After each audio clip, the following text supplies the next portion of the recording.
Ya, selepas kita telah kalahkan Elden Ring dan kita kembali kepada Dark Souls. Dan aku download yang jenis ada 2 DLC punya. Jadi kita akan selesaikan semua DLC sekali. Satu DLC Ashes of Arena, lagi satu Ring City. Ya, dan lagi satu aku jangan beritahu kau yang ini adalah first time aku main Dark Souls 3. Cepat. Ya. Oh, aku dah boleh masuk. Ya, bagi aku tengok. Oh, dia punya tu sama dengan siapa tu? Tu air putih Doraemon ke Zam? Ha? Hantu pokok. Air putih apa? Oh, kau. Oh, rolling macam tu Asal macam lembab semacam loring je. Tak. Oh, bubble sakit. Sakit. Cari tenggiling nut. Tak ada siapa pun. Oh, motherfucker. Ya Allah. Ya! Kenapa selalu abang tekan tak okey? Yang level berapa dah? Oh, ya Allah, sakit. 10 from Emias. Doakan saya semoga dipermudahkan segala urusan dan dimurahkan rezeki saya. Amin. Amin, semoga dimurahkan rezeki Emias. Ya, siapa yang kenapa ada lagu? Kenapa ada lagu ni? Babi, aku kena Weh, dia buka masa untuk troll, Babi. Yo. Ni apa? Patung luas macam. Oh, cabut tu pedang. Oh, aku dapat pedang Yeah, first pedang bagi free siut. Yeah. Memang aku pakai Babi. Babi, kau bukan bagi aku pedang. Babi, bos ke? Kau tak cakap. Babi. Babi, first boss ke siut. Babi, aku yang pedang tu bagi free.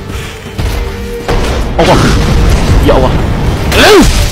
Babi, dimage sikit siut aku bagi. Allah. Lembab siut movement ni. Movement aku lembab. Sakit. Wait, aku dalam. Okay. Stamina aku tak cukup. Stamina aku sikit sangat.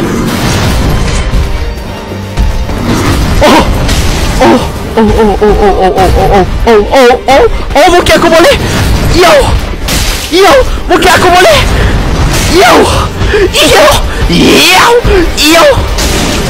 What the fuck? Ada phase 2 ke siut? Oh, tak ada. Apa benda tu? Kenapa aku tak pernah dengar ada phase 2? Phase 1 ada phase 2. Ya Allah, sikit. Babi, first part of phase 2. Aduh, tak ada apa benda tu. Ya Allah, sikit. Ya Allah. Apa kau? Yo, relax brother. Relax brother. Mana pergi kamera aku? Okay. Yo.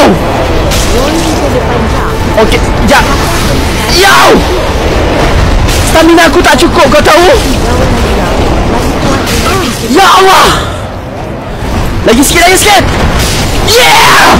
First try.